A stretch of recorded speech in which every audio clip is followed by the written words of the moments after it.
fast. Now, why do you want to get out of the gate fast? Because this business is easier to build fast than it is to build slow. Believe it or not. It sounds ironic, it sounds like a paradox, but it's absolutely the truth. It's easier to build the business fast than it is to build the business slow. Why? Because when we build the business fast, we get momentum going. We get enthusiasm going. People who see exponential growth going on in the organization put extra time and extra effort into the business, and the whole organization grows faster as a result. When a rocket takes off, a rocket might use 75, 85% of its fuel just to get off the launch pad and get out of the atmosphere.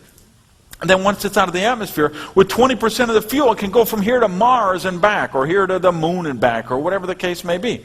But the biggest thing is to break through gravity, get outside of the atmosphere. And it's very much the case in network marketing. You want to break through the initial inertia. You want to break through the initial fears and resistance, the little things that people have made up in their mind about why the business don't work, or why the business might be scary, or why they should procrastinate doing this or doing that.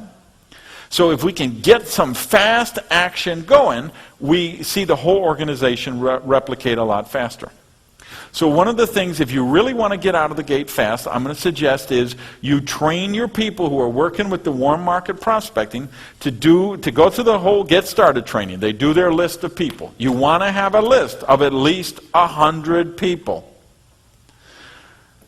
Now you think that I don't know that your people are going to say they don't know 100 people? Of course they're going to say that. It's in their DNA. They can't help themselves. It's just one of those knee-jerk reactions. And that's why you've got to get out that First Steps booklet that comes in that fast track heart attack thing. Who do you know named Joe? Who do you know named Mo? Who do you know named Curly?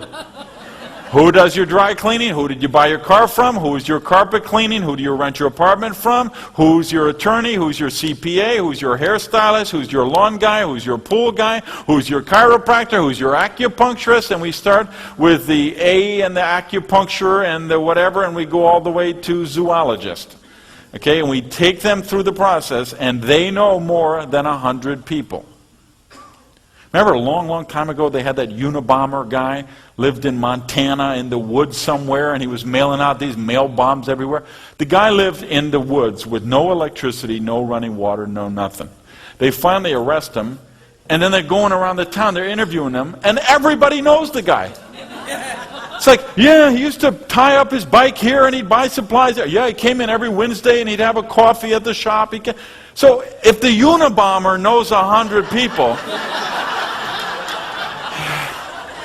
don't you think your people probably do?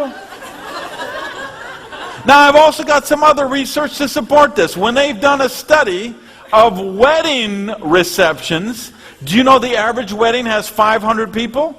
They have 250 people on the groom's side. They have 250 people on the bridal side. Which makes sense, because when they also did some checking on the funerals, they found that the average funeral, median, 250 people signed the guest book. So the way I look at it, if you can turn out 250 people when you're dead, you can probably turn out 100 when you're still kicking. So we really work with them and we get them to do the list of 100.